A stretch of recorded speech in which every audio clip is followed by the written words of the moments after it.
www.attableek.com, the reviver of Iman.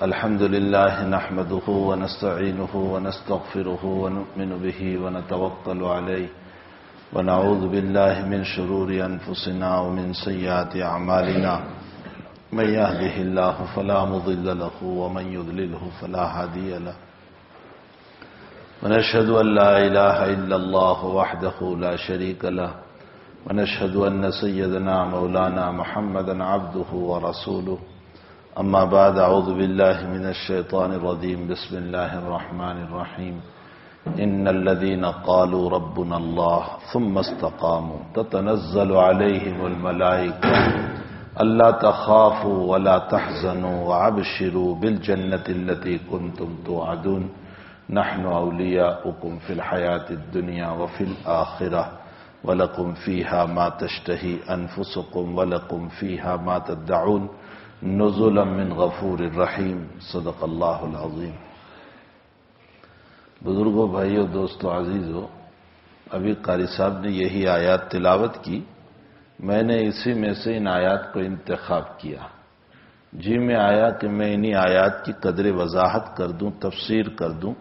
حق تعالی جل شانہ ہمیں قرآن کریم کی دعوت پر اور قرآنی تقاضوں پر عمل کی توفیق عطا فرمائے۔ قرآن ایک جامع کتاب ہے اور ایک بہت ہی زبردست حق تعالی کا انعام ہے۔ قرآن ہی کی یہ فضیلت ہے کہ یہ امت حافظ ہوتی ہے، ورنہ نہ تورات حافظ ہو سکتے تھے نہ انجیل حافظ ہو سکتے تھے، اور اگرچہ وہ ساری کتابیں بھی اللہ ہی کی طرف سے ہیں، لیکن ان کتابوں کے حفظ کا مسئلہ نہیں تھا۔ بخاری شریف میں جہاں روایت آتی ہے پہلے ہی صفحے کے اوپر کہ نبی کریم صلی اللہ علیہ وسلم پر جب پہلی وحی اقرأ بسم ربک الذی خلق کی اتری اور خدیجۃ الکبریٰ آپ کو ورقہ ابن نوفل کے پاس لے گئی، اور ورقہ خدیجہ کے چچازاد بھائی ہوتے تھے اور پہلے کفر اور شرک میں تھے، پھر عیسائیت کا مذہب انہوں نے اختیار کر لیا تھا، ان کے پاس خدیجہ لے گئی اور حضرت سے متعلق فرمایا کہ بھائی تم سنو نا، یہ تمہارے بھتیجے کیا کہتے ہیں۔ تو حضرت نے اپنی وحی کی جو کیفیت تھی اور جو دبانے کا مسئلہ تھا وہ پورا ذکر فرمایا۔ تو ورقہ نے یوں کہا کہ ھذا الناموس الذی قد جاء موسیٰ، یہ تو وہی فرشتہ ہے جو موسیٰ کے پاس آیا تھا۔ معلوم یہ ہوتا ہے کہ تم نبی بنے ہو، اللہ نے تمہیں کتاب عطا فرمائی۔ وہاں ورقہ کی تعریف میں یوں لکھا ہے کہ ورقہ تورات اور انجیل کو عربی زبان میں لکھ کر دوسروں کو سمجھاتے تھے، لکھ کر، یعنی ان کتابوں کو عربی میں لکھتے تھے، وہ تو عبرانی اور سریانی میں تھی، تو اس کو عربی میں منتقل کر کے عربوں کو یہ تورات اور انجیل سمجھاتے تھے۔ جہاں یہ لفظ آیا ہے، شیخ الاسلام ابن تیمیہ رحمۃ اللہ علیہ نے اس جگہ پر یہ لکھا ہے کہ ورقہ اس کتاب کو لکھتے تھے اور سمجھاتے تھے۔ معلوم ہوتا ہے کہ اس زمانے میں اس کتاب کے حفظ کا نظام نہیں تھا، حفظ کا اگر تعلق ہے تو اسی قرآن مقدس سے تعلق ہے۔ یہ فضیلت ہے قرآن کریم کی۔ میرا ابھی آج ہی وریتھی گلشن زکریا میں جانا ہوا، وہاں کا جلسہ تھا، 9 بچے حافظ قرآن ہوئے۔ ایک چھوٹا سا بچہ، بہت چھوٹا، قریباً 10-11 سال کا بچہ ہے، 11 مہینے میں حافظ قرآن ہو گیا۔ تعالی شانہ عطا فرماتے ہیں۔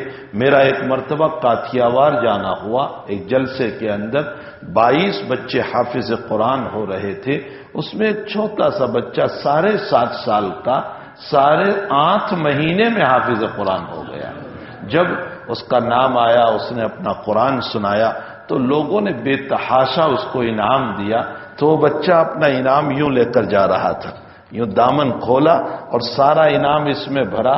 تو میں نے مزاحاً فرمایا، مولانا غلام صاحب وستانوی بھی تھے اس جلسے میں میرے ساتھ، میں نے اپنے بیان میں کہا کہ میرے پیارے، اللہ نے اس قرآن کی برکت سے دنیا میں تیری جھولی بھر دی، تو اس پر قائم رہے گا تو اللہ جنت سے بھی تیری جھولی کو بھر دے گا۔ تو بہرحال یہ قرآن ایک عجیب و غریب کتاب ہے جو تعالیٰ جل شانہ نے اس امت کو عطا فرمائی ہے، بشرطے کہ ہم اس قرآن سے وابستہ ہو جائیں، قرآن سے ربط رکھیں، قرآن سے تعلق رکھیں۔ ہمارا مزاج کس سے کہانیوں والا ہو گیا، بیانوں میں بھی ہمیں وہی بیان اچھے لگتے ہیں جس میں کس سے کہانیاں ہو، جس میں ایسے بس اوپر نیچے کی باتیں ہو۔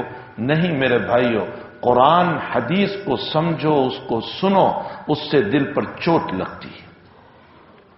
بقول ہمارے حضرت مولانا یونس صاحب جون پوری دامت برکاتہم، فرمایا لوگ تبرک کرتے رہتے ہیں، تبرک، بزرگ کا تبرک، شیخ کا تبرک، فلاں کا تبرک، فلاں کا تبرک۔ فرمایا وہ تبرک تو باہر ہی کا تبرک ہے۔ شیخ کھا رہے تھے، پلیٹ میں بچ گیا، تبرک ہو گیا۔ شیخ پی رہے تھے چائے اور تبرک بچ گیا، وہ ہمیں دے دیا گیا۔ شیخ پانی پی رہے تھے، وہ گلاس میں پانی بچا، وہ تبرک ہمیں دے دیا گیا۔ یہ سارے تبرکات ہیں جو باہر سے ہیں، لیکن ہم اس کو مقدس سمجھتے ہیں کہ میرے شیخ کا تبرک، فلاں بزرگ کا تبرک، فلاں کا تبرک۔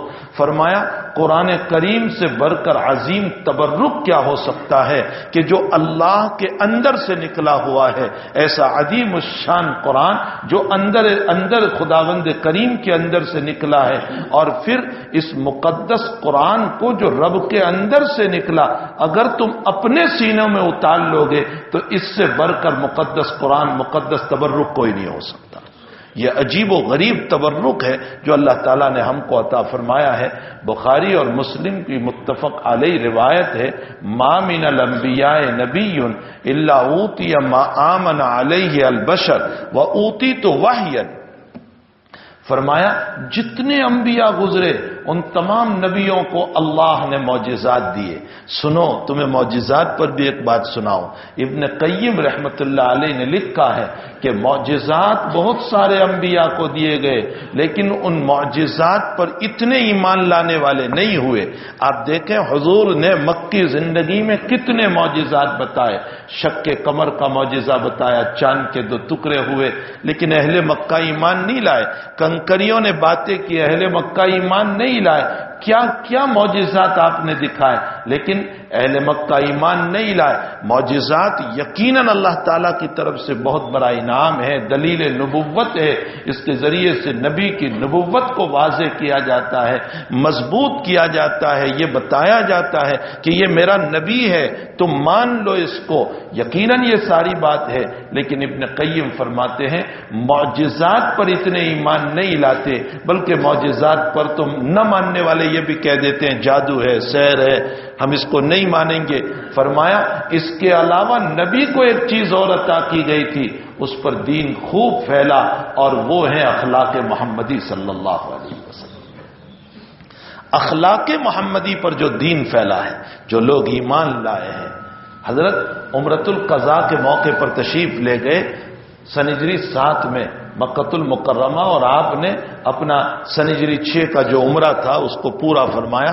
اس کے بعد خالد بن ولید، چونکہ وہ مسلمان نہیں ہوئے تھے اور خالد بن ولید کے بھائی مسلمان ہو گئے تھے، تو حضرت نے خالد بن ولید کے بھائی سے پوچھا تمہارے بھائی خالد نظر نہیں آتے، کہاں گئے وہ؟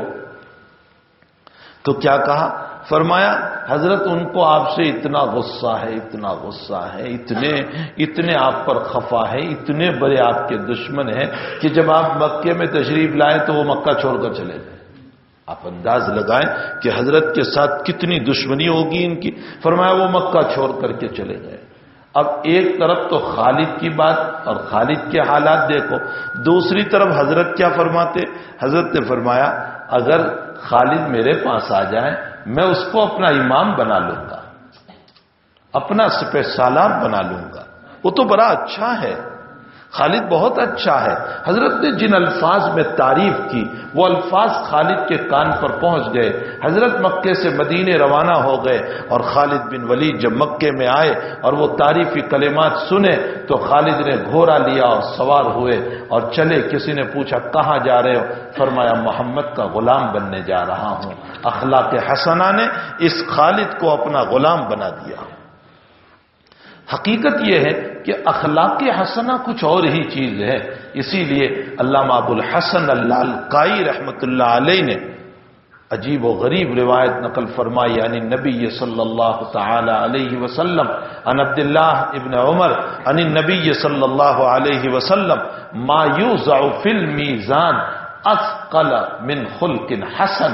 فرمایا قیامت کے دن تیری نیکیوں کا ترازو اللہ نماز سے بھاری نہیں کرے گا، روزوں سے نہیں، زکوٰۃ سے نہیں، حج سے نہیں، ان میں سے کسی سے بھاری نہیں کرے گا. تیرا ترازو بھاری ہوگا تو اخلاق حسن سے بھاری ہوگا. اچھے اخلاق ما یوضع فی المیزان اثقل من خلق حسن. خلق حسن بہت بڑی چیز ہے، بہت بڑی چیز ہے. پھر قاسم العلوم والخیرات حضرت نانوتوی رحمت اللہ علیہ نے لکھا ہے اخلاق کی 3 قسمیں ہیں. خلق حسن، خلق کریم اور خلق عظیم. 3 قسمیں ہیں. خلق حسن کا مطلب تو یہ ہوتا ہے کہ آپ میرے ساتھ جتنا معاملہ کرتے ہیں میں اتنا آپ کے ساتھ کر لوں. آپ نے مجھے کچھ برا گلا میں بھی کہہ دوں آپ کو، اس سے زیادہ نہیں. آپ نے مجھے تھپڑ مارا میں بھی ایک تھپڑ مار دوں آپ کو. جزاؤ سیئۃ سیئۃ بمثلھا، یہ خلق حسن ہے. جتنا اس نے کیا اتنا میں کر لوں. اس سے آگے خلق کریم ہے. خلق کریم کس کو کہتے؟ فرمایا کسی نے آپ کے ساتھ کوئی معاملہ کیا تو اس صورت میں آپ اسے معاف کر دو. یہ ہے خلق کریم. فمن عفا واصلح فاجرہ علی اللہ. اگر تم نے اس کو معاف کر دیا اور تم نے صلح کر لی تو تمہارا اجر تمہیں اللہ عطا فرمائے گی. یہ ہے خلق کریم. بدلہ نہیں لینا ہے، کہنا نہیں ہے، بلکہ اوپر سے معاف کر دینا ہے. اور اس سے آگے خلق عظیم. خلق عظیم کس کو کہتے ہیں؟ کہ کسی نے میرے ساتھ برا معاملہ کیا، میں صرف معاف نہ کروں اس کو بلکہ اوپر سے اس پر احسان بھی کروں، اس کو کچھ دوں بھی، اس کو کچھ داد و دہش بھی کروں. اس کو خلق عظیم کہا جاتا ہے. نبی کے باب میں آیا انک لعلی خلق عظیم. آپ خلق عظیم کے اوپر تھے. آپ نے اپنے دشمنوں کو صرف معاف نہیں کیا بلکہ داد و دہش سے بھی نوازا. فتح مکہ کے موقع پر جو لوگ ایمان لائے حضرت نے صرف ان لوگوں کو معاف نہیں کیا بلکہ حنین کے اندر حنین میں جب مال غنیمت آیا تو حضرت نے اپنے پرانے صحابہ کو نہیں دیا بلکہ یہ مکہ میں جو ابھی ابھی ایمان لائے ہیں آپ نے سارا مال ان کو دے دیا. ایک ایک کو 100 اونٹ عطا فرمائے.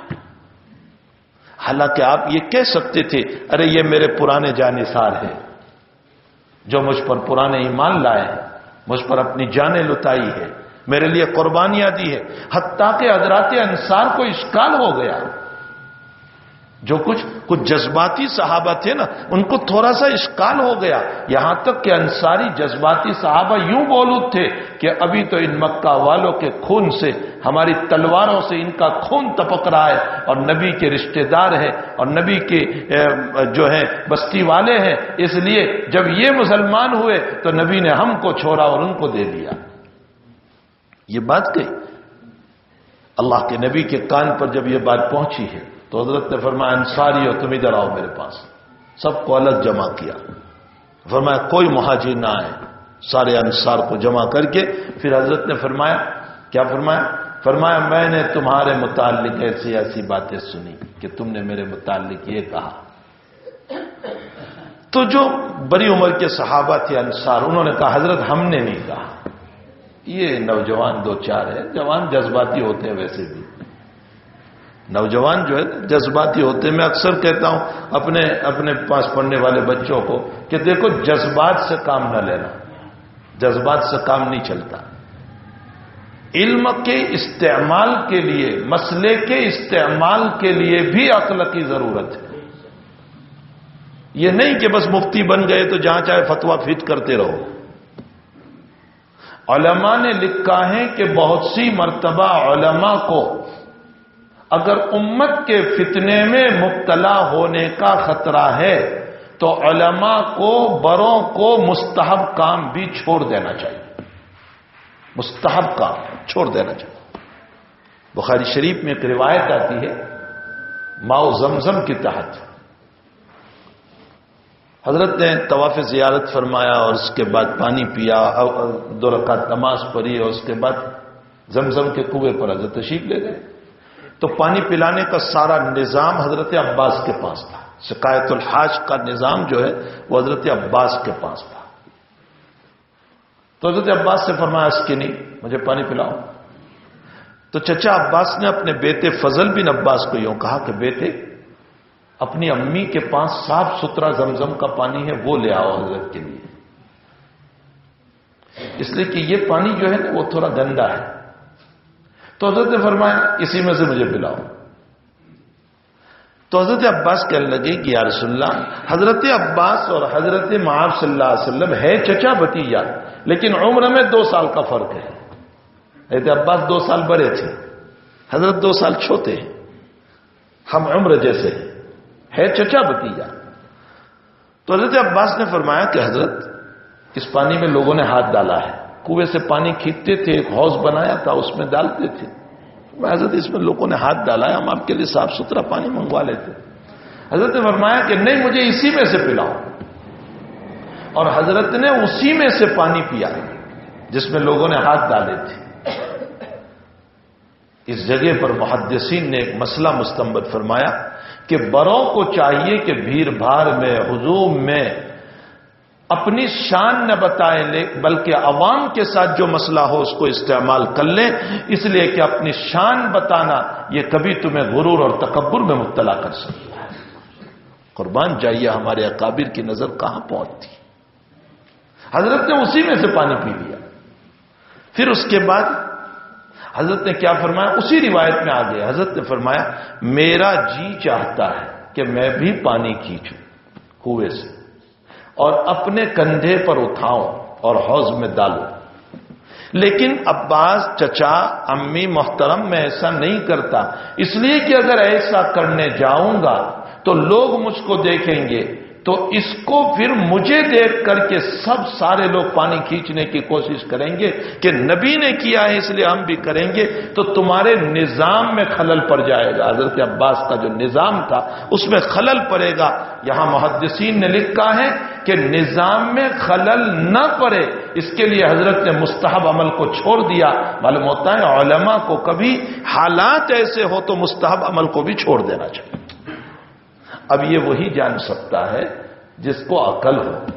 مفتی تو بن گئے لیکن عقل نہیں ہے، جہاں چاہے مسئلے فٹ کرتے رہے، جس پر چاہا حکم لگا دیا۔ نہیں، موقع کی نزاکت کو سمجھنا ہے۔ بات بیان کرنے سے پہلے، فتویٰ دینے سے پہلے 100 مرتبہ ہمیں سمجھنا ہوگا کہ میرے بے شمار جزیات ہیں، آپ ان جزیات کے اندر سے کوئی ایسا جزیہ لے لیجئے تاکہ کام بھی بن جائیں اور وہ دین سے متنفر بھی نہ ہو جائے، اور اس کے لیے عقل چاہیے اور اہل اللہ کی صحبت چاہیے۔ افسوس تو یہ ہے کہ آج کل عوام تو عوام، علماء بھی اہل اللہ کی صحبت میں نہیں جاتے۔ علماء کا حال یہ ہے کہ گویا آپ نے آپ کو مستغنی سمجھ لیا، بے نیاز سمجھ لیا۔ میرے بھائیوں، کبھی کبھی اللہ والوں کے دلوں سے جو بات نکلتی ہے وہ کتابوں میں بھی نہیں ملتی۔ جو باتیں کتاب قلب سے نکلتی ہے وہ باتیں کتابوں میں نہیں ملتی ہے، وہ باتیں دلوں سے نکلا کرتی ہے۔ ہمیں چاہیے کہ جس بزرگ کے بعد میں ہمیں شرع صدر ہو، جس کے بعد ہمیں ان سے منسلک ہونا چاہیے، اپنا ہاتھ ان کے ہاتھ میں دینا چاہیے۔ ویسے بھی حکیم الامت حضرت اقدس تھانوی نور اللہ مرقدہ سے کسی نے سوال کیا، فرمایا کہ کیا حضرت بیعت ضروری ہے؟ حضرت نے فرمایا نہیں، سنت ہے۔ فرمایا واجب اصلاح ہے، اگر بغیر بیعت کے اصلاح کر لو فبیا، فرمایا شیخ صرف اس لیے بنایا جاتا ہے، خوب سنو حضرت کا جواب، شیخ صرف اس لیے بنایا جاتا ہے کہ کبھی ہم پر مایوسی آ جائے، حالات آ جائیں، پریشانیاں آ جائیں، اور ان پریشانیوں کے اندر ہمارے لیے کوئی راستہ نہ نکلتا ہو تو اپنے شیخ سے مشورہ کریں گے تو انشاءاللہ راستہ نکل آئے گا۔ شیخ صرف اس لیے بنایا جاتا ہے تاکہ ہمارے لیے کوئی راستہ نکلے۔ حضرت تھانوی نور اللہ مرقدہ کو ایک صاحب بیت ہوئے اور اس کے بعد بہت بیمار ہوئے اور خط لکھا حضرت کو، اس خط میں لکھا کہ حضرت میں آپ سے بیت ہوا، آپ نے وظائف دیے، میں نے ایک وظیفہ بھی پابندی سے نہیں پڑھا، اور نیچے لکھا کہ حضرت توکل تو رہا ہی نہیں مجھے، اللہ پر بھروسہ تو رہا ہی نہیں، اور اس کے بعد لکھا حضرت آپ کے پاس سے آنے کے بعد میں بیوی بچوں ہی میں مشغول رہا اور سارے اسباب بیوی بچوں ہی کے لیے اختیار کرتا رہا، اور دعا کے لیے ہاتھ اٹھتے تو بھی بیوی بچوں کے لیے اٹھتے اور کسی کے لیے نہیں۔ حضرت اب میری موت کا وقت ہے، میں بیمار ہوں، مجھے نہیں لگتا اب میں اچھا ہوں گا، حضرت میری تو پوری زندگی تباہ ہو گئی، خسرت دنیا والآخرہ، یہ جملہ نکلا۔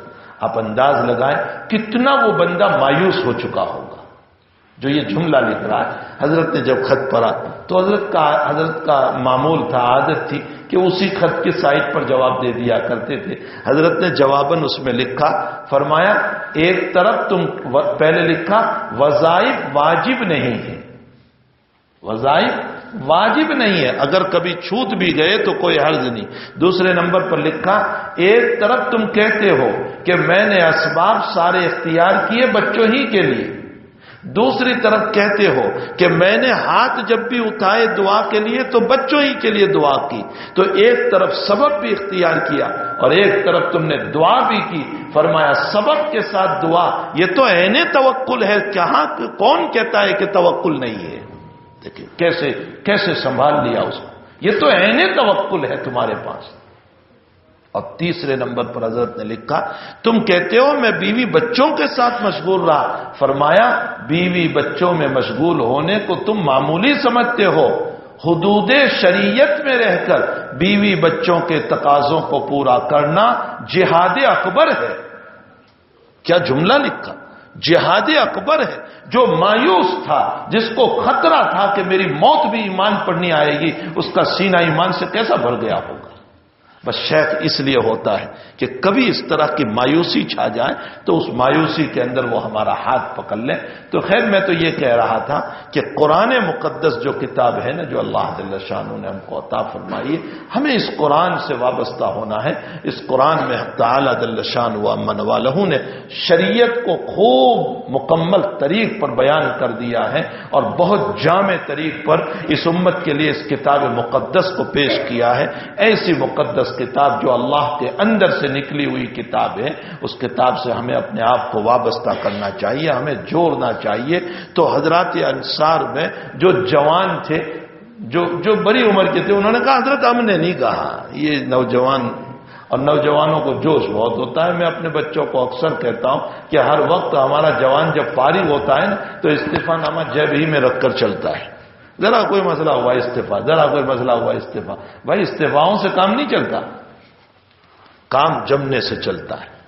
مصائب تو اٹھانے پڑتے ہیں، حالات اٹھانے پڑتے ہیں، مصائب ہوتے ہیں، انہی مصائب میں ہمیں تو کام کرنا ہے، استعفاء سے کام نہیں چلتا۔ تو بڑے مولانا تقی صاحب نے لکھا ہے کہ میں نیا فارغ ہو کر آیا تھا اور میں ایک مرتبہ جا رہا تھا میرے والد صاحب کے ساتھ، حضرت مفتی شفیع صاحب رحمۃ اللہ علیہ کے ساتھ۔ مفتی شفیع صاحب گاڑی کی اگلی سیٹ پر بیٹھے ہوئے تھے اور ہم جو ہیں پچھلی سیٹ پر بیٹھے ہوئے تھے، میں اور میرے بھائی مولوی رفیع، ہم دونوں پچھلی سیٹ پر بیٹھے ہوئے تھے۔ فرمایا چوراہے پر گاڑی رکی، چار راستے پر سگنل ابھی نہیں تھا تو گاڑی رکی، تو مانگنے والا آ گیا، ہمارے وہاں بھی آ جاتے ہیں مانگنے والے، تو مفتی شفیع صاحب نے 2-4 روپے نکال کر دے دیے۔ وہاں تقی صاحب کہتے ہیں کہ میں نیا فارغ ہو کر آیا تھا، میں نے کہا ابا جی آپ نے ان کو پیسے دے دیے، یہ کوئی مستحق تھوڑے ہی ہوتے، ان کے پاس تو بہت ہوتا ہے، یہ مستحق تھوڑے ہی ہوتے، آپ نے ان کو پیسے دے دیے۔ تو مفتی شفیع صاحب رحمۃ اللہ علیہ 2-4 منٹ خاموش رہے اور خاموش رہنے کے بعد فرمایا پیارے مولوی تقی سنو، اگر مستحق ہونے ہی کے اوپر کسی کو دینے کا مسئلہ ہو تو ہم میں سے کوئی بھی اللہ کے رزق کا مستحق نہیں ہے۔ ہم میں سے کوئی بھی ایسا نہیں ہے جس نے اللہ کے منشے کے مطابق عبادت کی ہو۔ کوئی ایک اٹھ کر کے بتا دے کہ میں نے منشے خداوندی پر نماز پڑھی، منشے خداوندی پر عبادت کی، تو ہم میں سے کوئی بھی تو اللہ کے رزق کا مستحق نہیں ہے۔ اگر مستحق ہونے پر وہ اللہ دینے پر آ جائے تو ہم میں سے کسی کو رزق نہیں ملے گا۔ وہ بغیر استحقاق کے ہم کو دیتا ہے تو ہمیں بھی اللہ کے بندوں کو بغیر استحقاق کے دے دینا چاہیے۔ نفلی صدقہ ہی تو دینا ہے، اس میں کیا استحقاق کو تلاش کرتے رہو گے؟ میرے بھائیوں، تو حقیقت یہ ہے کہ علم کے استعمال کے لیے بھی عقل چاہیے۔ اسی لیے بہت مشہور ہے کہ یک من علم را 10 من عقل باید، ایک من علم کے لیے 10 من عقل کی ضرورت ہے۔ جیسے آیا کسی پر فتوے نہیں لگائے جائیں گے، اس کے لیے سوچا جائے گا، سمجھا جائے گا، اس کے لیے دیکھ بھال کر کے مسئلہ بیان کیا جائے گا۔ تو خیر میں تو یہ کہہ رہا تھا کہ انصار صحابہ نے کہا حضرت ہم نے نہیں کہا، یہ جوان صحابہ انہوں نے کہہ دیا ہوگا۔ انہوں نے کہا جی حضرت ہم سے غلطی ہو گئی۔ تو حضرت نے فرمایا ارے تم یہ بھی تو کہو مجھے کہ اے محمد صلی اللہ علیہ وسلم، مکے سے دعوت دینے والے ہم ہیں، ہم نے تم کو بلایا مدینے، ہم نے تمہاری مدد کی، ہم نے تمہارا تعاون کیا، یہ بھی تو کہو تم مجھے، ہم نے تمہاری ضرورتوں کو پورا کیا، کہو مجھے۔ اب سارے انصار رو رہے۔ اب حضرت نے اپنے قریب کیا اپنے صحابہ کو۔ ہاں حضرت کی یہ خوبی تھی، رلا کر چھوڑ نہیں دیا کرتے تھے، ان کے دلوں کو جیت لیا کرتے تھے، ان کے دلوں کو جیت لیا کرتے تھے۔ حضرت نے پھر قریب کیا اپنے صحابہ کو، فرمایا او میرے انصار، او میرے صحابہ، او میرے مدینے کے پیاروں، میں نے جو ان مکہ والوں کو دولت دی اس پر تم اتنے خفا ہو گئے، ناراض ہو گئے۔ مکہ والے دولت کو لے کر جائیں گے اور تم اپنے نبی کو لے کر جاؤ گے۔ کیسا جی خوش ہوا ہوگا انصار کا۔ مکہ والے دولت کو لے کر جائیں گے اور تم اپنے نبی کو لے کر جاؤ گے۔ فرمایا الناس دثار والانصار شعار، شعار اس کپڑے کو کہتے ہیں جو بال سے لگا ہوا ہے، شعر سے۔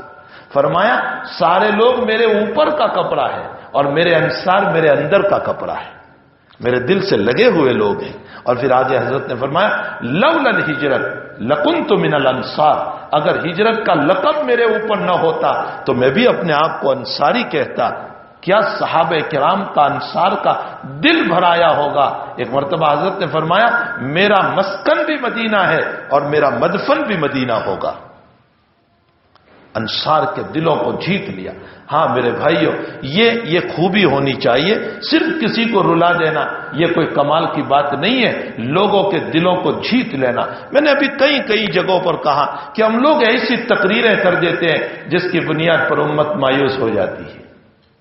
کبھی ہم تقوی کی تعریف ایسی کر دیتے ہیں، کبھی ہم تقوی پر تقریریں ایسی کر دیتی ہے کہ امت سمجھتی ہے مول صاحب یہ ہمارے بس کا نہیں، یہ بدو تمہیں ہوئے پھوٹ، یہ ہمارے بس کا نہیں۔ ہم تقویٰ پر ایسی تعریف کر دیتے ہیں، ایسی باتیں بیان کرتے ہیں، عوام مایوس ہو جاتے ہیں۔ میرے بھائیوں، یہ عوام بہت مایوس ہو چکی ہے، حکومت سے مایوس، حالات سے مایوس، پریشانیوں سے مایوس۔ ایک اللہ کو تو سہارا بنایا ہے، اس سے بھی مایوس کریں گے تو یہ امت جائے گی کہاں؟ یہ امت کہاں جائے گی؟ سنو تقوی کی تعریف اللہ کر رہا ہے، سب کی تعریف چھوڑو، اللہ تقوی کی تعریف کر رہا ہے۔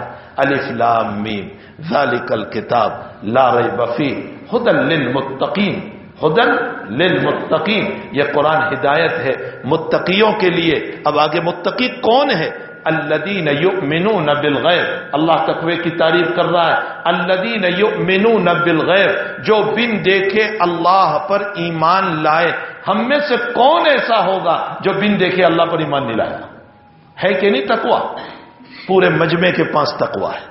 الذین یؤمنون بالغیب ویقیمون الصلاۃ، اور جو نماز قائم کرتے ہیں۔ کون ایسا ہے جو نماز نہیں پڑھتا ہے؟ تقوی کا دوسرا جز بھی موجود ہے، وَمِمَّا رَزَقْنَاهُمْ يُنْفِقُونَ، اور ہم نے جو دیا ہے اس میں سے خرچ کرتے ہیں۔ یہاں زکوٰۃ مراد نہیں ہے، مطلق دینا مراد ہے، چاہے نفلی ہو، صدقہ ہو، للہ ہو، عطیہ ہو، زکوٰۃ ہو، سب مراد ہے۔ وَمِمَّا رَزَقْنَاهُمْ يُنْفِقُونَ، ہم نے جو دیا اس میں سے خرچ کرتے ہیں۔ آپ میں سے کون ایسا ہوگا جس نے کچھ نہ کچھ اللہ کے راستے میں نہ دیا ہو؟ تین باتیں ہو گئی۔ وَالَّذِينَ يُؤْمِنُونَ بِمَا أُنزِلَ إِلَيْكَ، تقویٰ کی چوتھی بات فرمایا اے پیغمبر جو کتاب آپ پر اتاری، جو قرآن آپ پر اتارا، اس پر وہ ایمان رکھتے ہیں۔ مجمع میں کون ایسا ہوگا جو قرآن پر ایمان نہیں رکھتا؟ آگے پانچویں بات فرمائی وَمَا أُنزِلَ مِن قَبْلِكَ، تم سے پہلے جو کتابیں اتاری اس پر بھی وہ ایمان رکھتے ہیں۔ اس مجمع میں کون ایسا ہوگا جو اللہ کی پہلی کتابوں پر ایمان نہ رکھتا ہو؟ ہم تو مکتب میں ہم کو سکھایا گیا آمنت باللہ وملائکتہ وکتبہ، وکتابہ نہیں ہے، وکتبہ، وکتابہ تو ایک کتاب، وکتبہ اللہ کی ساری کتابوں پر ہمارا ایمان ہے۔ فرمایا وما انزل من قبلک، اے اللہ پہلی جتنی کتابیں اتاری ان سب پر بھی ہمارا ایمان ہے۔ فرمایا وبالآخرۃ ہم یوقنون، تقویٰ کی چوتھی بات، چھٹی بات فرمایا آخرت پر ایمان رکھتے ہیں۔ ہم میں سے کون ایسا ہوگا جس کا آخرت پر ایمان نہ ہو؟ تقوی کی 6 باتیں قرآن نے ذکر فرمائے۔ بن دیکھے اللہ پر ایمان، نمازوں کو قائم کرنا، اللہ کے راستے میں صدقہ کرنا، قرآن پر ایمان، اگلی کتابوں پر ایمان، آخرت پر ایمان، یہ 6 باتیں ہو گئی۔ فرمایا اولئک علی ھدی من ربہم واولئک ھم المفلحون، یہی ہدایت یافتہ ہے اور یہی کامیاب ہونے والے ہیں۔ یہ تقویٰ کی تعریف بہت آسان ہے جو میرے رب نے کی ہے، بہت آسان تعریف ہے جو میرے رب نے کی ہے۔ بن دیکھے اللہ پر ایمان لو، پکا ایمان اپنا رکھو اور مضبوط ایمان رکھو اور اپنا دل بنا لو اس بات کے اوپر اللہ کے علاوہ کسی سے کچھ نہیں ہوتا۔ کائنات کی کوئی مخلوق ہمیں کچھ نہیں کر سکتی ہے اگر اللہ نہ چاہے تو۔ نمازوں کے پابند بنو، نمازوں کے پابند بنو۔ بخاری شریف میں ہے فرمایا بندہ جب فجر کی نماز نہیں پڑھتا تو شیطان اس کے کان میں پیشاب کرتا ہے، اور بعض بزرگوں نے لکھا ہے کہ پیشاب کرنے کے موقع پر وہ اپنے عضو کو ہمارے کان میں داخل کرتا ہے۔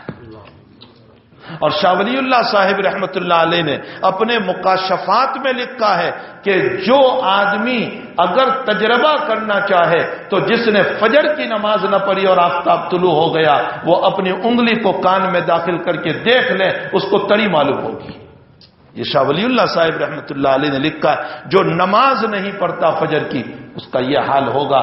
اور جو ہے صبح صبح تو اللہ کی طرف سے برکتیں تقسیم ہوتی ہے، رزق تقسیم ہوتا ہے اور ہم سوئے ہوئے ہوتے ہیں۔ نمازوں کے پابند بنو اور جو دیا ہے اس میں سے تھوڑا سا اللہ کے راستے میں خرچ کرنے والے بنے۔ کتاب پر تو ایمان ہے ہی الحمدللہ، قرآن پر ایمان، ساری کتابوں پر ایمان اور آخرت پر بھی ایمان ہے، یقیناً ایمان ہے، اس کا انکار نہیں کر سکتے۔ بعد کی 3 باتیں یقیناً موجود ہے، پہلی 3 باتوں میں تھوڑا سا ہماری کمزوریاں ہیں، اس کمزوری کو ہمیں دور کرنا چاہیے۔ اور طالب علمانہ میرا اپنا ایک استدلال ہے ختم نبوت پر، حضرات علماء اس کی طرف غور کریں، یہ میرا اپنا استدلال ہے، اللہ کرے کہ یہ استدلال صحیح ہو۔ اللہ تعالیٰ قرآن کریم میں فرماتے والذین یؤمنون بما انزل الیک، مومن وہ ہیں جو اس قرآن پر ایمان رکھتے ہیں، وما انزل من قبلک، اور پہلے جو کتابیں اتری ہے اس پر ایمان رکھتے ہیں۔ یہاں آگے اللہ نے یہ نہیں کہا ومن بعدک، اور اے پیغمبر تیرے بعد جو کتاب آئے گی اس پر بھی ایمان رکھتے ہو، بعدک کا لفظ نہیں آیا ہے۔ معلوم ہوتا ہے اللہ نے قبلک کا لفظ لا کر اشارہ کر دیا کہ پہلے تو کتاب ہو سکتی ہے، بعد میں کوئی کتاب آنے والی ہے ہی نہیں، اس لیے کہ کوئی نبی آنے والا نہیں ہے۔ اس سے ختم نبوت کی طرف بھی اشارہ ہوا کہ آپ صلی اللہ علیہ وسلم کے بعد کوئی نبی آنے والا نہیں ہے۔ انا خاتم النبیین ولا نبی بعدی، میں آخری نبی ہوں، میرے بعد کوئی نبی نہیں ہے۔ تو بہرحال میرے بھائیوں، حقیقت یہ ہے کہ حضرات صحابہ کرام اللہ کے نبی پر فدا تھے، اور نبی علیہ السلام بھی اپنے صحابہ کو ایسے کور کر لیا کرتے تھے، ایسے قریب کر لیا کرتے تھے۔ روایتوں میں ہے حضرت حنظلہ رضی اللہ تعالیٰ عنہ کہنے لگے نافق حنظلہ، نافق حنظلہ، نافق حنظلہ، بہت مشہور روایت ہے، حنظلہ منافق ہو گیا، حنظلہ منافق ہو گیا۔ ابو بکر ملے، فرمایا کیسے منافق ہو گئے؟ فرمایا نبی کی مجلس میں جو کیفیت ہوتی ہے وہ گھر پہ نہیں ہوتی۔ فرمایا اسی کا نام اگر منافق ہے تو پھر ابو بکر بھی منافق ہو گیا، اس لیے کہ جو نبی کی مجلس میں کیفیت ہے وہ گھر پہ نہیں ہوتی ہے۔ دونوں کے دونوں بزرگ نبی کی خدمت پہ چلے، نافق حنظلہ، نافق ابو بکر، نافق حنظلہ، دونوں حضور کی خدمت پہ پہنچے اور اپنا پورا واقعہ رکھا۔ اب حضرت اپنے صحابہ کو کیسے تسلی دیتے ہیں، حضرت اپنے صحابہ کو کیسے کور کرتے ہیں؟ ہم جیسے نااہلوں کے پاس اگر کوئی اس طرح کا مسئلہ لے کر آتا کہ حضرت آپ کی مجلس میں کچھ اور ہوتا ہے اور گھر پہ ہمارا کچھ اور ہوتا ہے، ہم کہتے ہیں نہیں نہیں نہیں یہ ٹھیک نہیں ہے، گھر پہ بھی ایسے ہی رہو، ہاں ورنہ معلوم ہوتا ہے جھول ہے تمہارے ایمان میں۔ ہم فوراً یہ کہتے، حضرت نے ایسا نہیں کہا، حضرت نے سنبھالا اپنے صحابہ کو۔ فرمایا اب اس حدیث کو سمجھنے کے لیے ایک مثال سمجھو، اس روایت کو حضرت نانوتوی رحمت اللہ علیہ نے جو سمجھایا، میں حدیث کا طالب علم ہوں، طالب علمانہ حیثیت سے آپ سے کہہ رہا ہوں، متقدمین میں سے کسی کی کتاب میں اس حدیث کو سمجھانے کے لیے وہ مطلب نہیں بیان کیا جو حضرت نانوتوی نے بیان فرمایا۔ حضرت نانوتوی رحمۃ اللہ علیہ نے کیا فرمایا؟ فرمایا ایک مثال سمجھو، سمندر میں کبھی کبھی بھرتی آتی ہے، مہینے میں ایک مرتبہ پانی میں جوش آتا ہے، بھرتی آتی ہے نا، وہ کب بھرتی آتی ہے؟ جب چاند کی روشنی پڑتی ہے، چاند رات جب ہوتے ہیں تو بھرتی آتی ہے، جوش ہوتا ہے پانی میں اور کنارے تک پانی آ جاتا ہے، آتا ہے نا۔ پھر 2-4 دن کے بعد جب وہ روشنی کم ہو جاتی ہے تو وہ پانی سمیٹ کر پھر اندر چلا جاتا ہے۔ حضرت نانوتوی فرماتے جب پانی میں بھرتی آئی، جب جوش آیا تو پانی بھرا نہیں ہے، پانی تو اتنا ہی ہے، صرف پانی میں جوش آ گیا ہے، اور پھر جب روشنی کم ہو گئی تو پانی گھٹا نہیں ہے، پانی تو اتنا ہی ہے، لیکن پانی میں سکون آ گیا، پانی پہلے بھی اتنا، پانی بعد میں بھی اتنا، جوش آ گیا، پھر سکون ہو گیا۔ فرمایا یہ مثال اگر سمجھ میں آ گئے تو حضرت نانوتوی رحمت اللہ علیہ فرماتے ہیں اللہ کے نبی نے یوں ارشاد فرمایا ہاں کدا وہاں کدا، وہ بھی ایمان یہ بھی ایمان۔ حضرت نے اشارہ فرمایا کہ میری مجلس میں بھی تمہارا ایمان کامل ہے اور گھر پہ بھی تمہارا ایمان کامل ہے، لیکن میری مجلس میں میری روشنی پڑتی ہے، اس کے لیے جوش آ جاتا ہے، اور جب گھر پہ ہوتے ہو تو ایمان میں سکون ہو جاتا ہے، ایمان ناقص نہیں ہوا، ایمان یہاں بھی کامل ہے، ایمان مکان پر بھی کامل ہے۔ حضرت نے اپنے صحابہ کو کیسے سنبھالا؟ میرے بھائیوں یہ ہے چیز، اسی لیے میرے آقا، اسی لیے حضرت امام غزالی نے لکھا ہے کہ اٹھے ہوئے کو گرانا یہ کوئی کمال نہیں ہے، گرے ہوئے کو سنبھالو یہ کمال ہے۔ جو آدمی چل رہا ہے اس کو گرانا کوئی کمال تھوڑے ہی ہے، جو گر چکا ہے اس کو سنبھالو، اس کو مایوسی کے عالم سے نکالو، اور اس کو جو ہے تعاون کرو، اس کی نصرت کرو، اس کی مدد کرو، اس کو کہا جاتا ہے اصل انسان۔ اللہ کرے کہ یہ چیز ہمارے اندر پیدا ہو جائے تو قرآن کریم ایک بڑی مقدس کتاب ہے، بڑی مقدس کتاب ہے، بڑی عجیب و غریب کتاب ہے، جو اس سے وابستہ ہوا وہ کامیاب ہو گیا، جو اس سے وابستہ ہوا وہ کامیاب ہو گیا۔ بھوپال کے قاری صاحب تھے، بڑے زبردست قاری صاحب، اوہو پیسے نہیں تھے، غریب آدمی تھے، جی میں شوق پیدا ہوا کہ مجھے حرم جانا ہے حج کے لیے، اور پیسے ہے نہیں، تو حضرت کے پاس 1 روپیہ تھا۔ حضرت قاری طیب صاحب نے یہ واقعہ لکھا ہے، 1 روپیہ تھا، 4 آنے کا جھولا لیا اور 12 آنے کے چنے خریدے، بغل میں دبایا اور بھوپال سے بمبئی چلے۔ بمبئی سے پانی جہاز چلتا تھا، بھوپال سے بمبئی چلے، راستے میں کوئی کھلا دیتا تو ٹھیک ہے، ورنہ اپنے چنے پھاک کر پانی پی کر چلتے رہتے تھے۔ بمبئی پہنچ گئے، پانی جہاز تیار تھا جو جدہ جانے والا تھا، تو قاری صاحب پہنچے اور کپتان سے کہا بھائی کوئی کام ہے؟ مجھے جانا ہے، مکے جانا ہے، کوئی اندر میں کام ہو، پیسے میرے پاس ہیں؟ فرمایا اس وقت 40 روپے ٹکٹ تھی، 40 روپے۔ فرمایا میرے پاس کچھ نہیں ہے، کوئی کام ہو تو آپ مجھے دے دیجئے، میں کام کروں گا۔ فرمایا کام تو ہے لیکن آپ کے لائق نہیں ہے، آپ شریف معلوم ہو رہے ہیں۔ فرمایا نہیں کوئی حرج نہیں، میں سارے کام کروں گا۔ فرمایا کام یہ ہے کہ روزانہ دن میں 10 مرتبہ ٹوائلٹ صاف کرنے ہیں، پانی جہاز کے ٹوائلٹ صاف کرنے۔ فرمایا کروں گا میں۔ فرمایا صرف اتنا نہیں ہے، سارے کچرے کو صاف کرنا ہے۔ فرمایا کروں گا۔ فرمایا اتنا نہیں ہے، جتنے برے ہیں ان کے کپڑے دھونے ہیں۔ فرمایا کروں گا۔ تینوں کام منظور کر لیے، قاری صاحب کو کام پہ رکھ لیا۔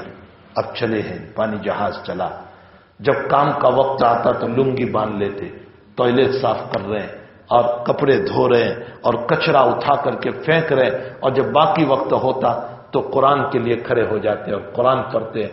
صبح 4 بجے کا وقت اور وہ تہجد میں پانی جہاز کے اندر قرآن پڑھ رہے تھے، اور کپتان اندر گھومتا ہوا چلا، اس نے قرآن سنا، وہ وہیں پر بیٹھ گیا۔ قاری صاحب رحمت اللہ علیہ فرماتے ہیں کہ میرے حج میں جانے سے اگلے سال کا یہ واقعہ۔ فرمایا کہ قرآن جب اس نے سنا تو وہ وہیں پر بیٹھ گیا، بہت دیر تک قرآن سنتا رہا۔ جب سلام پھیرا تو کہا یہ تم کیا پڑھ رہے تھے ابھی، یہ کیا کر رہے تھے؟ فرمایا یہ ہماری کتاب ہے، یہ ہمارا خوش الہان تھے، وہ آواز بڑی اچھی تھی۔ فرمایا یہ ہمارا قرآن ہے، یہ ہماری کتاب ہے جس کو میں ورد کرتا ہوں، پڑھتا ہوں۔ فرمایا مجھے بھی کچھ سکھاؤ گے؟ تو سکھایا اس کو۔ پھر وہ بار بار آ کر بیٹھنے لگا، بار بار آ کر قریب میں آ کر بیٹھنے لگا، قرآن خوب سننے لگا، اور ساتھ ساتھ اس کو کلمہ بھی سکھایا، لا الہ الا اللہ محمد الرسول اللہ۔ کچھ دنوں کے بعد، چونکہ وہ تو 2 3 مہینے لگ جاتے تھے، کچھ دنوں کے بعد وہ کپتان کہنے لگا مجھے مکہ جانے دیں گے؟ جی میرا بھی چاہتا ہے کہ تمہارے کعبہ کو دیکھو، اس لیے کہ وہ تو مسلمانوں کی جگہ ہے اور غیر مسلم کو تو انٹری نہیں ہے، تو کیا مجھے جانے دیں گے؟ قاری صاحب نے کہا تم تو مسلمان ہو ہی چکے ہو، تمہارے لیے اجازت ہے۔ کہا میں کیسے مسلمان ہو گیا؟ کہا وہی تو لا الہ الا اللہ محمد الرسول اللہ جو تم نے پڑھا ہے، یہ مسلمان ہی تو آپ ہو گئے۔ کہا اچھا اس سے مسلمان ہو گئے؟ کہا ہاں۔ تو کہا اب میرا پکا ایمان ہے اس اللہ پر۔ جب اسٹیمر پہنچا ہے جدہ کے ایئرپورٹ پر، جدہ کے پورٹ کے اوپر، تو کپتان نے ریزائن دے دیا اور کہا میں علیحدہ ہوتا ہوں اور میں مکہ جاؤں گا، زندگی رہی تو واپس آؤں گا اور اپنے ٹکٹ سے واپس جاؤں گا، لیکن میں اب یہاں سے ریزائن ہو رہا ہوں۔ جب تک میری زندگی ہوگی قاری صاحب کے ساتھ چلے اور اللہ کا کرنا کہ وہاں 9 مہینے قیام کیا اور اس کپتان نے دین سیکھا اور 9 مہینے میں قرآن سیکھا اور کعبہ کا طواف کرتے ہوئے گشی آئی اور اللہ کا پیارا ہو کر وہیں دفن ہو گیا۔ انسان کا شوق قرآن کے ساتھ، جس چیز کے ساتھ شوق ہوتا ہے وہ انسان وہیں پہنچ جاتا ہے، شوق کی چیز ہے۔ ہمیں قرآن کے ساتھ وہ شوق نہیں رہا، وہ شغف نہیں رہا، وہ قرآن سے محبتیں نہیں رہی، وہ قرآن کی تلاوت کا ہمارا ذوق نہیں رہا، جس کی بنیاد پر ہم یہ کہتے ہیں کہ ہمیں قرآن میں لذت نہیں آتی۔ وہ نہ پوچھو ان لوگوں سے۔ میں نے آج دوپہر میں بھی کہا کہ اللہ قرآن میں کہہ رہا ہے لو انزلنا هذا القرآن على جبل لرأيته خاشعا متصدعا من خشية اللہ۔ ہم اس قرآن کو پہاڑوں پر اتارتے تو پہاڑ کے ٹکڑے ٹکڑے ہو جاتے۔ صاحب روح المعانی لکھتے ہیں کہ یہ جتنے پہاڑ ہیں یہ تو مٹی کے بنے ہوئے ہیں، پتھر کے بنے ہوئے ہیں، ارے اس کو تو انسان بھی توڑ سکتا ہے۔ مکے میں نہیں دیکھتے کتنے پہاڑ توڑ دیے گئے؟ پہاڑوں کو تو انسان بھی توڑ سکتا ہے۔ فرمایا اللہ یہ کہتا ہے میں اس قرآن کو پہاڑ پر اتارتا تو ریزہ ریزہ ہو جاتا۔ اب آپ کہو گے کہ ہمارے دل پر آیا قرآن تو ہم کیوں ریزہ ریزہ نہیں ہو جاتے، ہم ٹکڑے ٹکڑے کیوں نہیں ہو جاتے؟ میرے بھائیوں یہ تو محمد صلی اللہ علیہ وسلم کے قلب سے اور دل مبارک سے فلتر ہو کر آیا ہے، اس لیے ہمیں اس کا احساس نہیں ہوتا، ورنہ نبی سے پوچھو سخت سردی کے زمانے میں پسینے سے تربتر ہو جاتے تھے، حضرت سے پوچھو کہ اس کا کتنا وزن ہوتا تھا۔ بخاری شریف کی روایت ہے، یعلا بن امیہ فرماتے ہیں کہ حضرت کے اوپر وحی کے آثار شروع ہوئے، حضرت نے چادر اوڑھی، میں نے اندر میں منہ داخل کیا کہ میں نبی کی کیفیت دیکھو۔ فرمایا کہ وہ نوجوان اونٹنی، بوجھ کی جوان اونٹنی، بکر کا لفظ ہے، وہ جوان اونٹنی بہت زیادہ وزن کی وجہ سے ہاں کی آواز نکالتی ہے، میرے نبی وحی کے بوجھ سے ایسے آواز نکال رہے تھے۔ یہ تو احسان ہوا کہ قلب محمدی سے فلتر ہو کر آیا، اس لیے ہمیں اس وزن کا پتہ نہیں ہے۔ فرمایا یہ قرآن پہاڑوں پر اترتا تو ریزہ ریزہ ہو جاتا ہے وہ پہاڑ. صاحب روح المعانی لکھتے ہیں، فرمایا وہ پہاڑ تو مٹی اور پتھر کے ہیں، ارے یہ قرآن جب کفر کے پہاڑ پر اترا، کفر کے پہاڑ، اور وہ کفر کے پہاڑ بھی ایسے کہ جن کو کوئی ہلا نہیں سکتا تھا، جب ان کے اوپر اترا ہے تو اس قرآن نے تو ان کے بھی ٹکڑے ٹکڑے کر دیے اور نبی کی خدمت پہ غلام بنا کر کے رکھ دیے. یہی عمر نبی کو مارنے چلا، لیکن جب طٰہٰ مَا أَنزَلْنَا عَلَيْكَ الْقُرْآنَ لِتَشْقَىٰ إِلَّا تَذْكِرَةً لِمَن يَخْشَىٰ، ان آیات پر جب عمر کی نظر پڑی ہے تو عمر نے کہا مجھے محمد کی غلامی میں لے چلو. اس قرآن نے کفر کے عظیم پہاڑ اس عمر کو ٹکڑے ٹکڑے کر کے نبی کے قدموں میں ڈال دیا.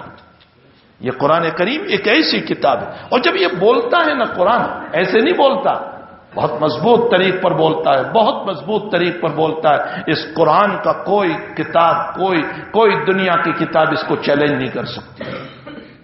ایسا عظیم الشان قرآن ہمیں عطا فرمائے. میں نے اسی کی آیت پڑھی، ان الذین قالوا ربنا اللہ، بے شک وہ لوگ جنہوں نے یوں کہا کہ اللہ ہمارا رب ہے، اللہ ہمارا رب ہے، یعنی ایمان لائے. ثم استقاموا، پھر ایمان پر جمے رہے. استقامت کا یہ مطلب نہیں ہے کہ صرف نماز پڑھ لی، صرف روزہ رکھ لیا، پھر زکات دے دی. بعض لوگوں کا حال یہ ہے کہ عبادت ہی ہے، معاملات صحیح نہیں. بعضوں کا حال یہ ہے معاملات صحیح ہے، معاشرت صحیح نہیں. بعضوں کا حال یہ ہے معاشرت تو صحیح ہے، اخلاق صحیح نہیں. ایک پہلو کا نام ایمان نہیں ہے. یا ایھا الذین آمنوا ادخلوا فی السلم کافہ ولا تتبعوا خطوات الشیطان، اے ایمان والو ایمان میں مکمل داخل ہو جاؤ. اور آیت بھی کب اتری؟ عبداللہ ابن سلام جو یہودیوں کے بڑے عالم اور ایمان لے آئے، تو اس موقع پر چونکہ یہودیوں کے اندر اونٹ کا گوشت حرام تھا، نہیں کھاتے تھے، اللہ کی طرف سے ممانعت تھی، لیکن اسلام میں تو اونٹ کے گوشت کی اجازت تھی. اب چونکہ عبداللہ ابن سلام یہودیت سے آئے تھے تو ان کی ذہنیت وہ تھی کہ اونٹ کا گوشت نہیں کھانا چاہیے. اب اسلام لے آئے تو اسلام کے بعد بھی نہیں کھا رہے، تو اللہ نے فرمایا جب میرے محمد کے بن چکے ہو تو محمد کے طریقوں پر چلنا پڑے گا. یہ اونٹ کے گوشت کی حرمت اس میں تھی، اس میں نہیں ہے. اس پر اس آیت کا نزول ہوا، یا ایھا الذین آمنوا ادخلوا فی السلم کافہ، اے ایمان والو اسلام میں مکمل داخل ہو جا. یہ نماز پر آیت نہیں اتری ہے، یہ روزے پر آیت نہیں اتری ہے، یہ معاملات پر آیت اتری ہے. معلوم ہوتا ہے ہر چیز میں ہمیں اسلام میں مکمل داخل ہونا ہے. جہاں بہت نمازی ہوتے ہیں وہاں حال یہ ہے کہ بیوی کے ساتھ معاملہ صحیح نہیں. اگر کوئی آدمی بڑا دیندار روزے دار ہے اور بڑا خرچ کرنے والا ہے، اس کا حال یہ ہے بیوی سے معاملہ صحیح نہیں، ماں باپ سے مسئلہ صحیح نہیں. یہ جو ابھی ہمارے بھائی چھوٹا جب اشعار پڑھ رہے تھے تو میرا جی اسی کی طرف گھوم رہا تھا کہ آج کل والدین کے ساتھ کیا مسائل ہو رہے، کیا ظلم. اللہ اکبر. وَقَضَىٰ رَبُّكَ أَلَّا تَعْبُدُوا إِلَّا إِيَّاهُ وَبِالْوَالِدَيْنِ إِحْسَانًا إِمَّا يَبْلُغَنَّ، یہ اشعار جو ہے نا اسی کا ترجمہ تھا. اما یبلغن عندک الکبر احدهما او کلاهما فلا تقل لهما اف ولا تنهرهما وقل لهما قولا کریما. علقمہ رضی اللہ تعالیٰ عنہ، موت کا وقت ہے، زبان پہ کلمہ نہیں آ رہا ہے، حضرت تشریف لائے، فرمایا کیا بات ہے؟ فرمایا موت پہ کلمہ نہیں آ رہا ہے اور سکرات چل رہی ہے، حالات ہے. حضرت نے بھانپ لیا کہ ماں کی بد دعا ہے. ماں کو بلایا، فرمایا تم ناراض ہو بیٹے سے؟ فرمایا ہاں، فلاں بنیاد پر میں ناراض ہوں. فرمایا اچھا، معاف کر دو اس کو. ماں کو غصہ تھا، کہا نہیں معاف کروں گی. حضرت نے فرمایا کہ اچھا لکڑیاں جمع کرو، علقمہ کو زندہ جلا دو. اب کون ماں ہوگی جو بچے کو اس طرح پسند کرے؟ فرمایا اللہ کے حبیب میں نے معاف کر دیا. بس ماں کی معافی کا اعلان اور زبان پہ کلمہ آ کر روح نکل گئی. علماء نے لکھا ہے ماں باپ کی اطاعت و فرما برداری انسان کو خاتمہ بالخیر پہ لے جاتی ہے، اس کا خاتمہ اچھا ہوتا ہے، وہ ایمان پہ مرتا ہے. میرے بھائیوں ہمیں چاہیے اپنے ماں باپ کی اطاعت فرما برداری. یقینی بات ہے وہ برے ہیں، وہ بولیں گے، وہ سب کچھ کریں گے، ان کو ہمیں برداشت کرنا ہے. بہت سارے مسائل ایسے ہو جاتے ہیں کہ بعض مرتبہ ہماری بیوی کا مسئلہ ہے، اس کا کوئی قصور نہیں ہے، ہم بھی جانتے ہیں کہ بیوی کا قصور نہیں ہے، لیکن یہ بھی تو سمجھ لیں کہ ماں بری ہے. اس بڑھاپے میں اس نے اپنی زندگی میں جو کام کیا ہے، چونکہ ہماری بیوی وہ کام نہیں کر رہی ہے اس لیے غصہ آ رہا ہے. تو ہم کیوں مسائل کو سمجھاتے نہیں ہیں؟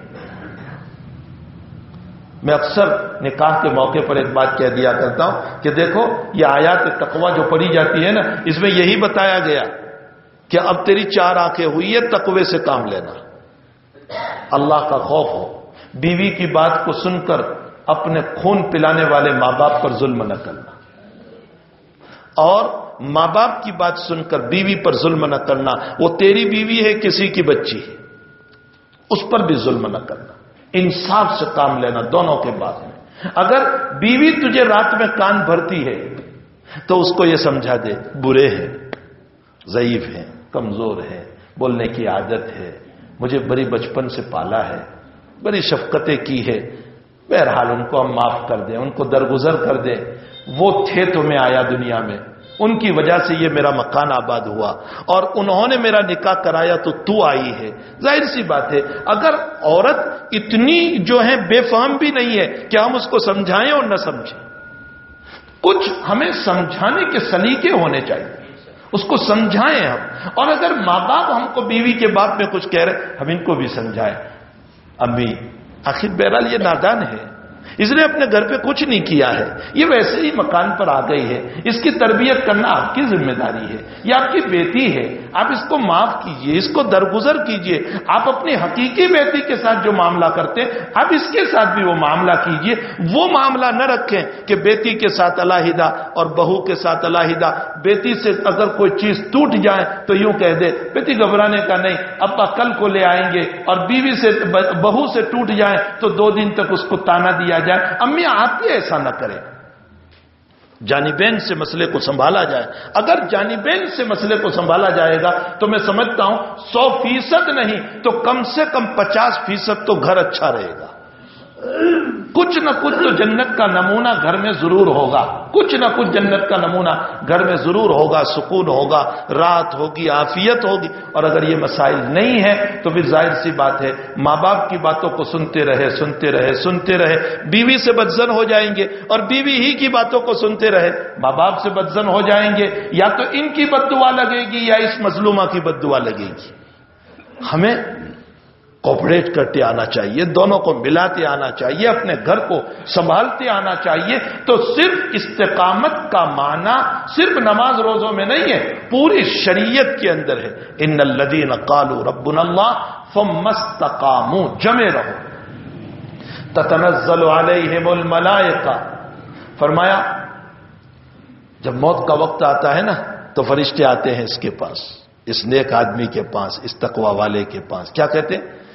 اللہ تخافوا، خوف نہ کر، ولا تحزنوا، غم نہ کر، وابشروا بالجنۃ التي كنتم توعدون، اور بشارت حاصل کر اس جنت کی جس کا تجھے وعدہ کیا گیا تھا، اچھے اعمال پر، اچھے اخلاق پر، نماز پر، جو تجھے وعدہ کیا گیا تھا نا اس کی تو بشارت حاصل کر۔ وابشروا بالجنۃ التي كنتم توعدون نحن اولیاؤکم فی الحیاۃ الدنیا، اللہ تعالیٰ کہتے ہیں یہ میرے فرشتے دنیا میں بھی تیرے ساتھ تھے، ہر وقت تیرے تقوی والوں کے ساتھ فرشتے رہتے، نحن اولیاؤکم فی الحیاۃ الدنیا وفی الآخرہ، اور آخرت میں بھی ہم تیرے ساتھ ہیں، وَلَكُمْ فِيهَا مَا تَشْتَهِي أَنفُسُكُمْ، فرمایا آخرت میں ہم تجھے کیا دیں گے؟ تیری چاہت کے مطابق دیں گے، وَلَكُمْ فِيهَا مَا تَدَّعُونَ، تو جو کہے گا جنت میں ہم وہ عطا کریں گے۔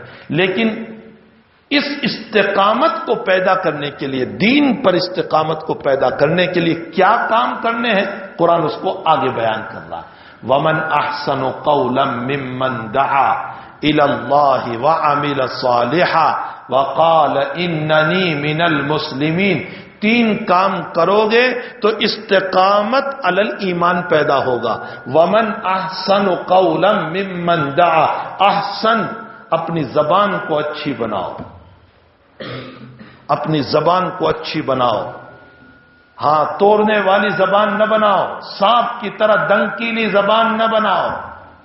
آج ہماری زبان دنکیلی ہو گئی، ہم جب بھی بولتے ہیں تانے کے الفاظ بولتے ہیں، ہم جب بھی بولتے ہیں دلوں کو توڑنے والے الفاظ بولتے ہیں، لوگوں کے دل ٹوٹ جاتے ہیں۔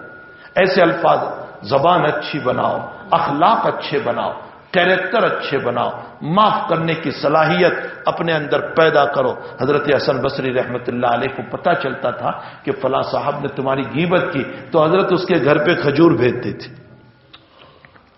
اور فرماتے تھے بھائی تو نے مجھ کو جو دیا وہ تو میں تجھے دے نہیں سکتا ہوں، البتہ دنیا کی ایک چیز تجھے ہدیہ دے رہا ہوں، مطلب غیبت کر کے تو نے جو مجھ کو ثواب دیا وہ تو میں دے نہیں سکتا ہوں، میں تجھے کھجور ہدیے میں پیش کر رہا ہوں۔ شیخ سعدی رحمت اللہ علیہ نے گلستہ میں ایک واقعہ لکھا ہے، فرمایا ایک بزرگ گزر رہے تھے، اوپر سے لا علمی میں پتہ نہیں تھا، کسی نے چولہے کی راکھ ڈالی، تو مریدوں نے آستین چڑھائی، حضرت کون ہے؟ ہمارے وہاں مشہور ہے نا، چائے سے زیادہ پیالیاں گرم ہوتی ہے، حضرت جتنے گرم نہیں ہوتے اتنے شاگردان اور مریدین گرم ہوتے ہیں۔ نہیں نہیں نہیں، حضرت کو نہیں ملنا ہے، حضرت کو نہیں ملنا ہے۔ ارے بھائی تو کیوں منع کر رہا ہے؟ حضرت سب کو مل رہا ہے۔ لیکن مریدوں کا حال یہ ہے کہ حضرت تک پہنچنے ہی نہیں دیتے کسی کو۔ تجھے کیا پتا ہے کہ حضرت کی کوئی نظر اس کے اوپر پڑ جائے اور اس کا بیڑا پار ہو جائے۔ لیکن افسوس ہے، بس مریدوں کا حال ہی جیسے حضرت کو خرید لیا ہو ویسے ان کا حال ہوتا ہے۔ تو مریدوں نے کہا کہ حضرت یہ کون ہے؟ ہم دیکھیں اس کو، اوپر سے آپ کے اوپر راکھ ڈال دی اس نے۔ حضرت نے فرمایا کچھ نہیں کہنا ہے اس کو، چھوڑو۔ اور پھر کیا جملہ فرمایا؟ اپنے دلوں پر لکھ لو اس جملے کو۔ شیخ سعدی رحمت اللہ علیہ نے فرمایا کہ اس بزرگ نے، یہ حضرت خواجہ عثمان ہارونی رحمت اللہ علیہ کا واقعہ ہے۔ خواجہ عثمان ہارونی نے کیا فرمایا؟ فرمایا بھائی میں تو چولہے کی آگ ڈالنے کے قابل تھا، احسان ہے مولا کا کہ راکھ ہی ڈالی گئی، میں تو آگ ڈالنے کے قابل تھا۔ یہ ہے ہمارے بڑوں کا طریق۔ ومن احسن، دوسرا کام قولا ممن دعا الی اللہ وعمل صالحا، ومن احسن قولا، اچھی بات بولو، اچھی بات، دعوت کا طریق بھی اچھا ہو، تبلیغ کا طریق بھی اچھا ہو، ہمارا طریقہ تبلیغ ایسا ہو کہ ہماری باتوں سے لوگ ہم سے قریب آ جائیں، ہم تانے دینے والے نہ بنے۔ اللہ کے نبی نے ہمیں اگر ممبر دیا ہے تو یہ ممبر تانے کا ذریعہ نہیں ہے، یہ ٹوٹے ہوئے لوگوں کو جوڑنے کا ذریعہ ہے، ہم ملائیں لوگوں کو۔ ومن احسن قولا، ہماری بات اچھی ہو، وعمل صالحا، دوسرا کام اللہ کی طرف دعوت دینے والے بنو۔ اللہ کی طرف اگر دعوت دو گے تو دعوت دیتے دیتے اللہ کا یقین دلوں میں بیٹھ جائے گا۔ دعوت کا مزاج بناؤ، دعوت کا مزاج۔ ومن احسن قولا ممن دعا الی اللہ وعمل صالحا۔ اور یہ جو کچھ ابھی اختلاف سب چل رہا ہے نا، ان اختلافوں میں ہم نہ پڑے۔ ابھی کل ہی میرے پاس علماء کی جماعت آئی تھی، 12-14 علماء تھے جو سال میں چل رہے ہیں، اور بڑے علماء، کوئی ندوہ کا فارغ، کوئی دیوبند کا فارغ، کوئی کہاں کا فارغ، وہ کل آئے ہوئے تھے۔ میں نے ان کو نصیحت کرتے ہوئے یہ کہا کہ تم اس اختلاف میں نہ پڑو، اس لیے کہ تم کسی ایک طرف جھکو گے تو جس کی طرف جھکو گے ان کی تعریف کرو گے۔ آپ مخلوق کی تعریف کرنے نہیں نکلے ہیں، آپ تو اللہ کی تعریف کرنے نکلے ہیں۔ آپ کا کام اللہ کا تعارف کرانا ہے، مخلوق کا تعارف ہمیں نہیں کرانا ہے، اللہ کا تعارف۔ ہماری دعوت و تبلیغ کا مزاج اللہ کا تعارف۔ ہم ان مسئلوں میں بالکل نہ الجھے، قطعاً ان مسئلوں کی طرف توجہ نہ کریں۔ ہمارا کام صرف یہ ہے اللہ کا تعارف کرائیں، نبی کی زندگی کا تعارف کرائیں۔ ومن احسن قولا ممن دعا الی اللہ وعمل صالحا۔ اور تیسرا کام وقال اننی من المسلمین، تواضع پیدا کرے۔ اگر تم سے کوئی کمال کا کام ہو گیا، کوئی ایمان لے آیا، کوئی ہدایت پر آیا، کوئی نمازی بنا، تو شان نہ بتانا، یوں کہنا میں بھی مسلمانوں میں کا ایک فرد ہوں، میں کوئی شان وان والا نہیں ہوں۔ وقال اننی من المسلمین، فرمایا تمہاری تواضع ہوگی اللہ تمہیں اٹھا لے گا۔ شاہ عبدالعزیز صاحب رحمۃ اللہ علیہ کا زمانہ ہے، اور میرٹھ سے ایک مسلم اور غیر مسلم دونوں چلے، دوست تھے دونوں، بڑا تعلق تھا، اور مسلمان بار بار غیر مسلم کو دعوت دیتا تھا، ایمان لے آ، ایمان لے آ، ایمان لے آ۔ تو ایک مرتبہ دونوں دہلی جا رہے تھے تو مسلمان نے پھر دعوت دی، تو غیر مسلم کہنے لگا اچھا چل میں تیری بات مان لوں اور مسلمان بھی ہو جاؤں، لیکن پہلے یہ تو بتا کہ اللہ مسلمان ہے یا نہیں، تو جس اللہ کی مجھے دعوت دے رہا ہے وہ مسلمان ہے یا نہیں؟ تو اس مسلمان نے کہا کہ ہاں اللہ مسلمان ہے۔ فرمایا تیرا اللہ مسلمان ہے، اس کی دلیل کیا ہے؟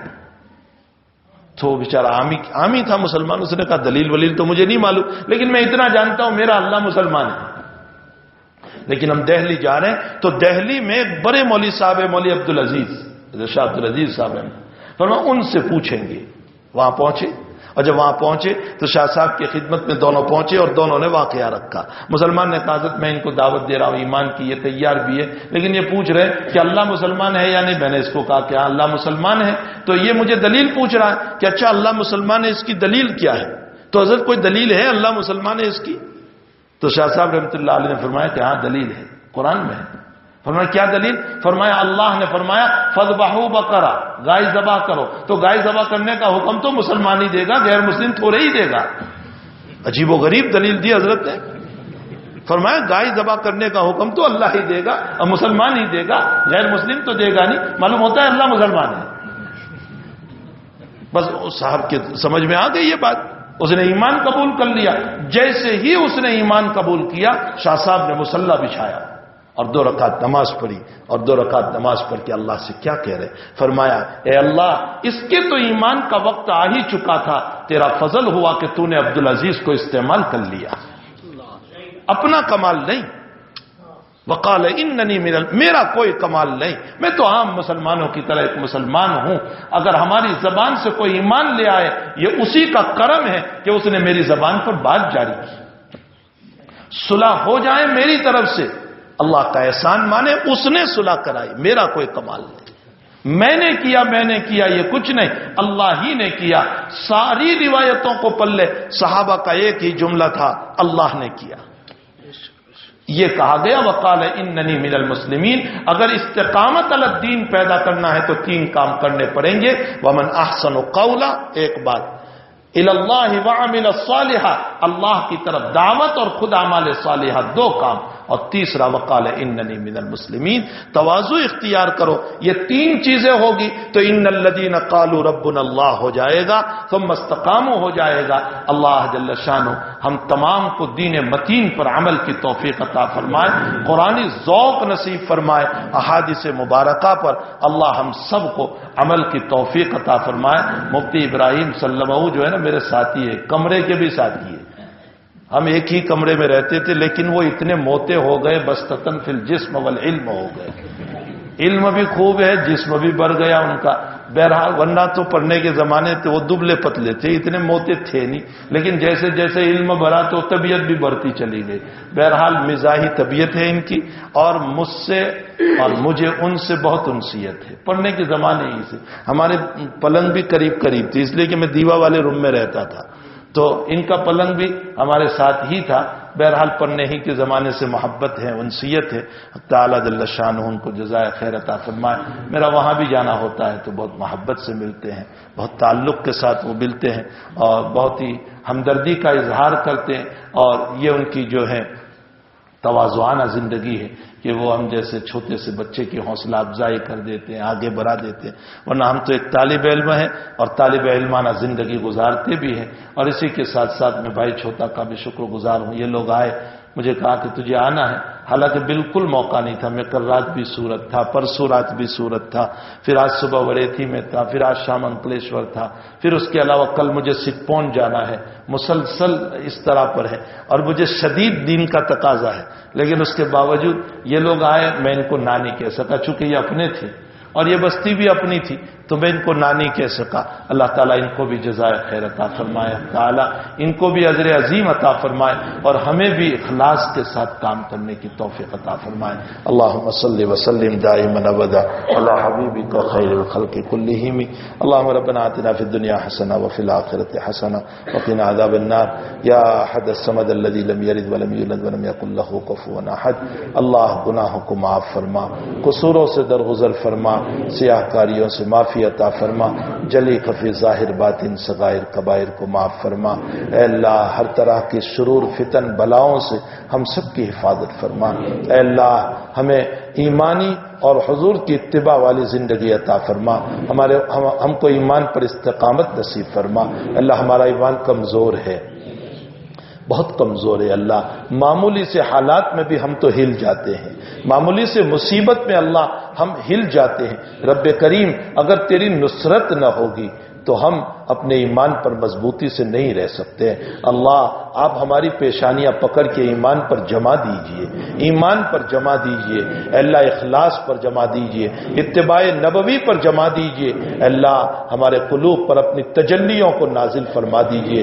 تو نے کعبہ پہ تجلی اتاری اور اس کعبہ کو کعبہ بنایا، اللہ تو نے عرش پر تجلی اتاری اور تو نے عرش کو عرش بنایا۔ میرے رب ہماری آپ سے گزارش ہے ہمارے قلوب کو بھی عرش بنا دیجئے، ہمارے قلوب کو بھی عرش بنا دیجئے، ہمارے قلوب کو بھی نزول تجلی کا اے اللہ محور بنا دیجئے، ہمارے قلوب کو مجلہ فرما، منور فرما۔ اے اللہ برائیوں سے ہم نے اپنے باطن کو بہت خراب کر رکھا ہے، اے اللہ جو مکان دنیا میں اجڑ جاتا ہے کوئی رہتا نہیں ہے، کوڑا کبار اس میں ہوتا ہے، اس مکان سے ڈر لگتا ہے۔ اے اللہ آج ہم نے بھی اپنے قلوب میں دنیا بھر کی برائیاں داخل کر رکھی ہے، مکان ہمارے دلوں کا اجڑ گیا، اس لیے تیرا خوف ختم ہو گیا اور ساری دنیا کا ڈر ہمیں لگ رہا ہے یہ مجھ کو مارے گا، یہ مجھ کو مارے گا۔ اے اللہ ہمیں اپنے قلوب کو صاف کرنے کی توفیق عطا، ہمیں اپنے قلوب کو صاف کرنے کی توفیق عطا فرما، نور سے منور فرما، مجلہ فرما۔ الہ العالمین جو بیمار ہے سب کو شفا عطا فرما، جو مرحوم ہو چکے ہیں مغفرت فرما۔ اے اللہ جو محتاج ہے ضرورتوں کو پورا فرما، بے مکان ہے مکان عطا فرما۔ اے اللہ عرب و عجم میں جو آگ لگی ہوئی ہے میرے مالک اس فتنے کو تیرے علاوہ کوئی ختم نہیں کر سکتا ہے۔ اللہ تو شام کے حالات سے واقف ہے، تو حلب کے حالات سے واقف ہے، تو فلسطین کے حالات سے، تجھے کیا سنائے ہم، تجھے کیا سنائے، تو لیبیا کے حالات سے،